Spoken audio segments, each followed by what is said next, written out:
We're due to have our baby daughter in 2 weeks and planned ahead of time so I could stay home for a year with her while I'm nursing. We saved around $26,000, plus we took into consideration that at his job he was making $3,000 a month, $23 hourly. Our bills for the year came to around $46,000. Since we got pregnant, his mom has been super overbearing with the boy mom BS. She's been trying to force her way into our lives in ways I'm not okay with. Like trying to convince us to buy a house with her so she can help raise her baby's baby. My husband actually considered this and I shot it down immediately.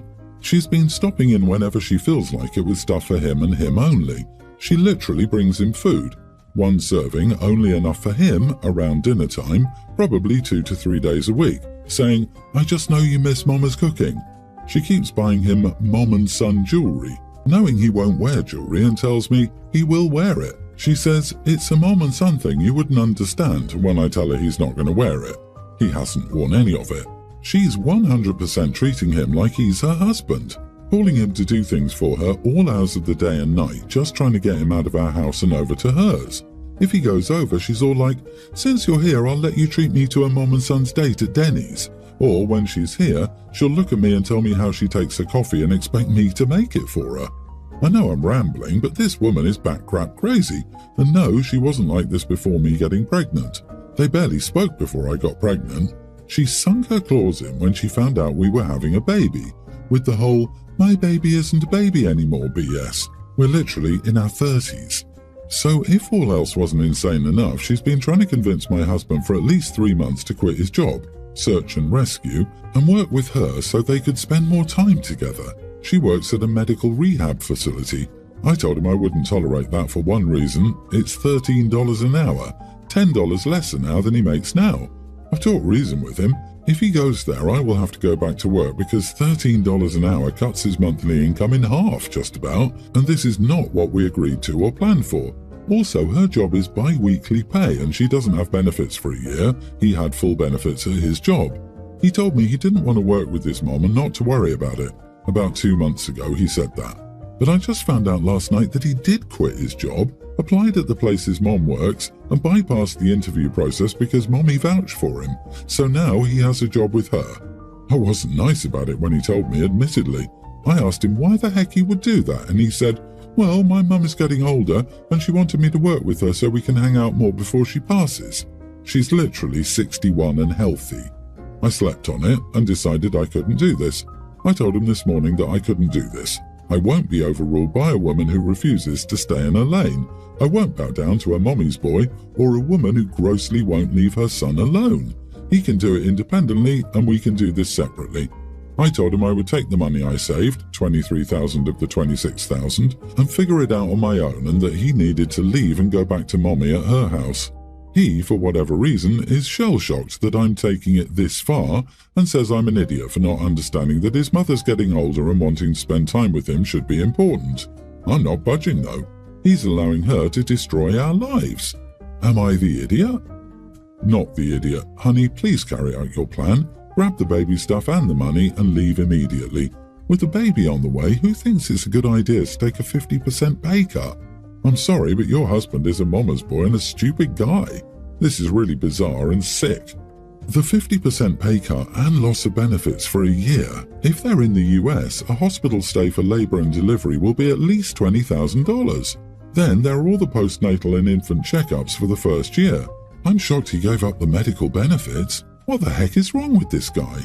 And being blindsided that his wife asked for a divorce after he made a huge, life-altering decision that she specifically told him not to and he'd agreed upon. No, sir, that is not the action of a good husband and father. Enjoy extra time with your mommy, making minimum wage and paying child support. It's insane. Mother-in-law managed to convince him to voluntarily put himself and his family into a worse financial position so that he feels vulnerable and reliant on her and can't grow into his person. What a nasty narcissist. I don't mean to victim blame because mother-in-law has likely been grooming her son his entire life to be merely an extension of herself. But like, what the heck?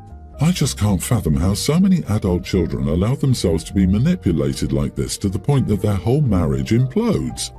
You are the idiot. He has a job. You're just mad you have to go back to your job. I told him I won't tolerate that. It's not a way a marriage works. Solve things as a family. Communicate, do therapy, whatever it takes. And remember, being a single mom will be great fun. It's definitely better than being stuck with a mommy's boy who clearly doesn't respect you enough to have a grown-up discussion about taking a new job with a huge pay cut. I told him he needed to leave and go back to mommy at her house. Wow, girl, you didn't mince words, did you? It's okay. He needed to hear them point blank. You are 100% correct on this. Protect yourself and your baby. Also, congratulations. I wish you an easy and safe delivery. Update. Am I the idiot for telling my husband that I can't do this anymore? I want to touch base on finances quickly for the people commenting, being a single mom is going to be great.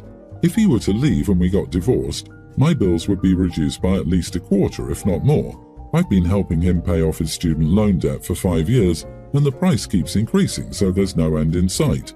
With the $23,000 I've saved, I could pay for my home bills for a year and a half. When I add his bills and his debt to the equation, it won't even cover a year. I'm not afraid of single motherhood. He would be involved regardless of whether we separate as well. He signed a prenup. I owned the house long before we started dating. I withdrew my $23,000 from the bank and put it in my personal.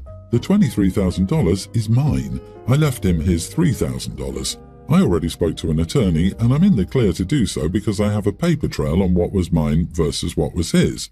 I'm an accountant. Numbers and money are my speciality. I have it all handled legality-wise. I've suggested therapy multiple times over the years because he had pretty noticeable abandonment issues before all this. His mom was never around and left him home by himself from age 3+ so she could go to work or go to the laundromat or grocery shopping, to the point of cops being involved. She laughs about it, but it messed him up.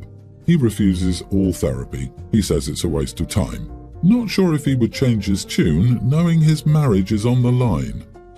I, 33 female, have a cousin, 32 female, who has always competed with me. I didn't care because the idea of let's see who is better is just foreign to me. We applied to the same university, but she didn't get in. She ended up going to another university, which she then claimed was better anyway. Again, I couldn't care less. I was just happy she wasn't at the same school, so I didn't have to put up with this nonsense anymore.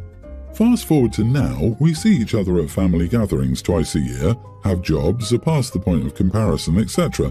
I had a baby boy last year and we named him a common name, nothing like a grandfather's name. Many people have his name and I claim no ownership of that name. Last month, my cousin delivered a baby boy. When she and her husband announced she was pregnant, they knew they were having a boy but refused to share the name they'd picked for him. I made nothing of it, though they probably just wanted to feel special, and announced the name in a big way, or that maybe they'd chosen some made-up name and didn't want our family to judge them for it, or tried to talk them out of it. I asked her about the name again, and she said they're not sharing it and that even her parents don't know. I said okay and dropped it. Last month she delivered the baby and surprise, surprise, she named her son the same name my toddler has. I was shocked at first and didn't understand why they kept the name a secret and didn't tell me. I don't mean to ask for my permission because obviously I don't have copyrights to that name, but at least say, hey, would that bother you? We love the name, just wanted to let you know, etc. That is what I would have done at least. I would have even asked my colleague or a neighbour, not just a friend or family, if I was about to name my kid the same name. They named theirs. My mom thinks I'm overreacting and that there's nothing to it. People can name their kids whatever they like. I agree, and I guess I'm not angry that they chose the same name because that is, in a way, flattering, but that they kept it a secret, and I can't think of any good reason why, other than they knew it wasn't nice and wanted to avoid having to justify their decision or risk me telling them I don't agree and that they should choose another name. I'm angry with my cousin, and now whenever someone mentions our son's names, I do not know who they're referring to. I refuse to call her son by his name so far. I only referred to him as the baby or the little one, which I know is awful because the poor kid is in no fault here, but I just can't say the name and not think of my kid. Anyway, I might still be mad about the childhood competition, so my judgment isn't clear. I am here for an insight. Am I the idiot for making a big deal out of it? Edit, the kids don't have middle names, which is not common where I'm from, and they have different last names. You are the idiot for your attitude about what is a non-issue. You barely see this cousin twice a year, and I doubt her baby comes up in every conversation you have with other people. As much as you insist you couldn't care less and you're not angry about this cousin and her life, you do care a lot. LMAO, you named your child something you admit is common, and then you sit there with a surprised Pikachu face about someone else having the same name. You don't own a name. What happens when that innocent kid gets older and starts to comprehend your resentment for him, and it starts to hurt when you call him by his name? What if your son brings home a friend with the same name? Are you going to call him that kid? Get over yourself. No, OP, not the idiot for not liking your cousin's choice of names for her kid. What is her problem anyway? It sounds like your cousin wanted to push your buttons with all the secrecy, and sadly, until now, it sounds like she succeeded. The solution could be to refer to your child as the firstborn as Big Harry or whatever the name is, and your cousin's kid as Little Harry. You can embrace it by telling your cousin you're so happy she loved your son enough to name hers after him. Smother her with kindness. This is exactly what OP should do. Kill her with kindness. Tell everyone to comment on her social media posts and say in person how honored you are that she named her baby after yours. If she denies it, just say with a wink, "Okay, it's our little secret." My daughter is in the 3rd grade. She's a really good kid but is in a rough class with many behavior issues and disrespect. I have a very favorable impression of her teacher, and she appears to have good management skills. It just seems to be a bad group. On Friday the 12th, a few weeks ago, the Friday before Martin Luther King Day and the 3-day weekend, my daughter's teacher tried to read the class a story about the life of MLK on the carpet at the very end of the day. Just after school ended that day, she made a very long and unhappy post on the platform teachers used to communicate with parents at our school. She said the class behavior she experienced while trying to read the story was by far the worst behavior she's ever encountered in over a decade of teaching. She went on about how unbelievably disrespectful, rude, disinterested, and off-task the students were. She said she had to send multiple people to the office and that she had to stop the story midway through since the kids were being so rude, and had everyone put their heads down at their desks with the lights off. Lots of kids continued to make noise, giggle, whisper, and she had to call a staff member from the office to come to the classroom. I asked my daughter about it and she gave additional details. One boy got sent to the office for making a very disrespectful joke about MLK's death.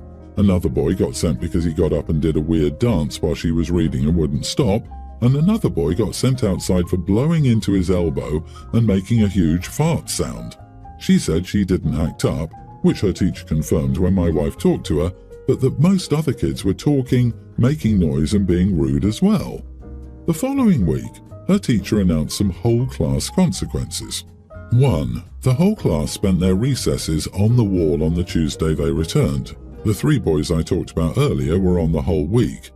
2. They had extra homework assignments each night that work on MLK that added about 15 extra minutes of homework per night.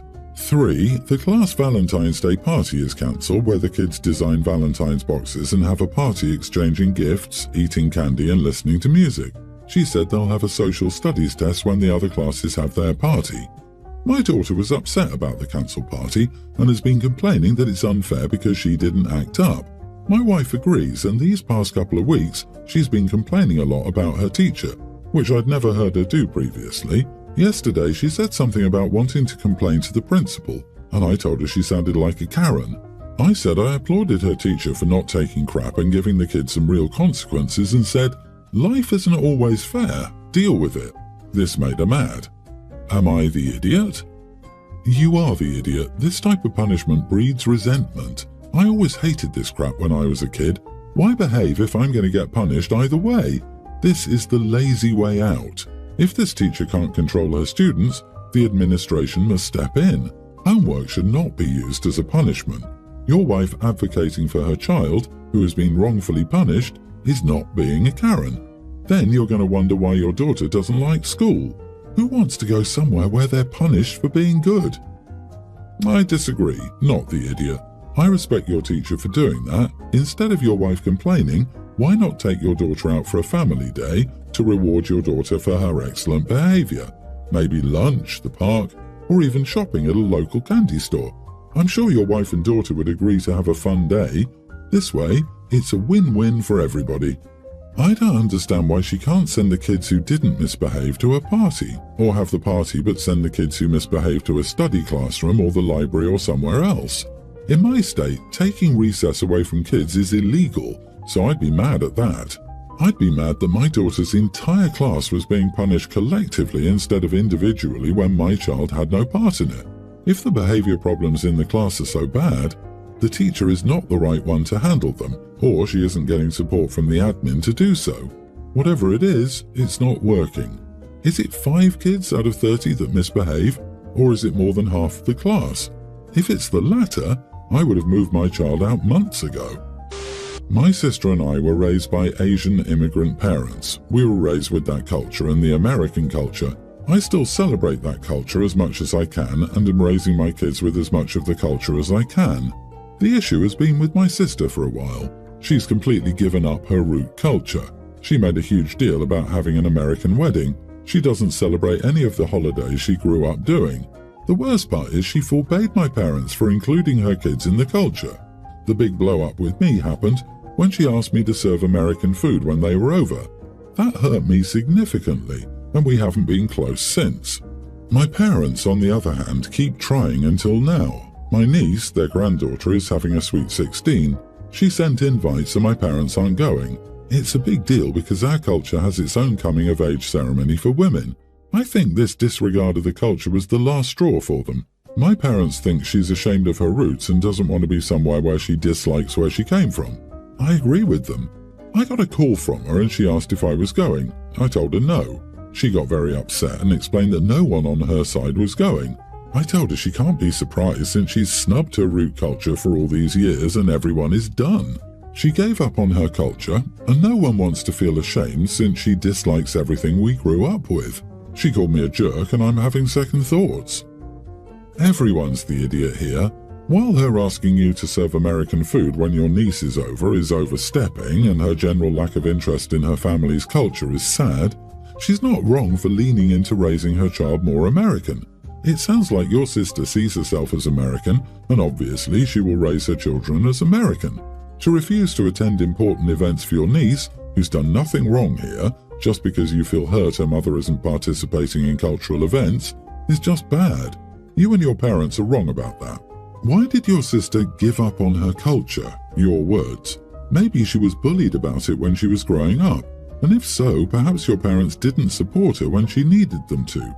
Maybe you didn't support her when she needed you to. You made all these assumptions and statements about her, but you never mentioned if you actually talked to her about it. The same goes for your parents, so try talking to her about it. Also, it sucks that your parents don't want to celebrate their granddaughter unless it follows their cultural practices.